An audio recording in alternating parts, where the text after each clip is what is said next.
28 फरवरी से शुरू हुई अमेरिका और ईरान के बीच की जंग थमने का नाम नहीं ले रही। एक तरफ अमेरिकी लड़ाकू विमान और युद्धपोत ईरान पर मिसाइलों और बमों की बारिश कर रहे हैं, तो दूसरी तरफ ईरान भी झुकने को तैयार नहीं है।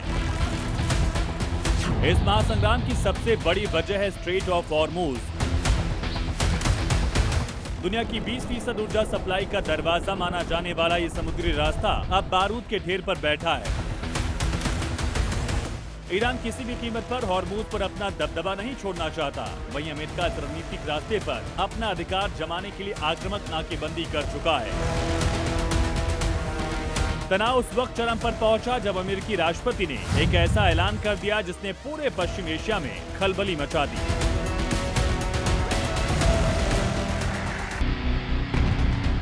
अमेरिका का उद्देश्य इस रास्ते पर मिडिल ईस्ट की स्थिति बहाल करना और किसी भी प्रकार के टैक्स या शुल्क को रोकना है, लेकिन दशकों से अमेरिका के दबाव का सामना कर रहा तेहरान पीछे हटने को बिल्कुल तैयार नहीं।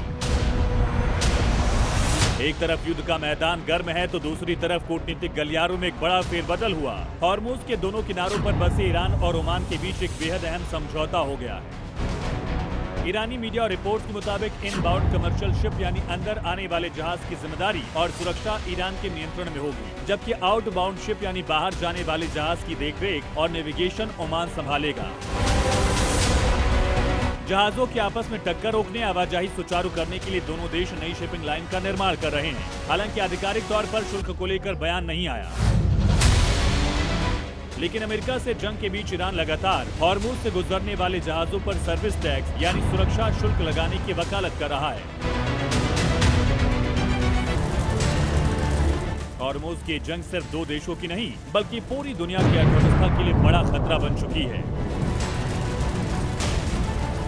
दुनिया का 20% नॉन रिन्यूएबल एनर्जी यानी तेल और प्राकृतिक गैस इसी रास्ते से गुजरती हैं। हमलों के डर से जहाजों का बीमा बेहद महंगा हो गया, जिससे कई शिपिंग कंपनियां इस रास्ते से अपना कदम पीछे हटा रही हैं। यही वजह है कि वैश्विक बाजार में जिसे कई शिपिंग कंपनियों ने इस रास्ते से अपने कदम पीछे खींच लिए। यही वजह है कि वैश्विक बाजार में कच्चे तेल और गैस के दाम आसमान छू रहे हैं।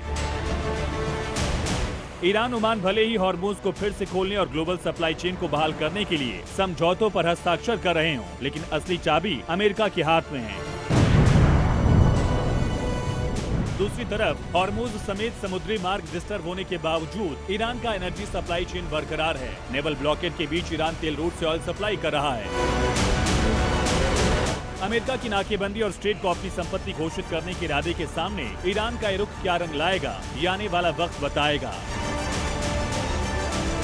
दोनों तरफ से जीत के दावों के बीच हॉर्मुज स्ट्रेट की स्थिति दिन ब दिन और पेचीदा होती जा रही है, जिसका खामियाजा पूरी दुनिया को भुगतना पड़ रहा है।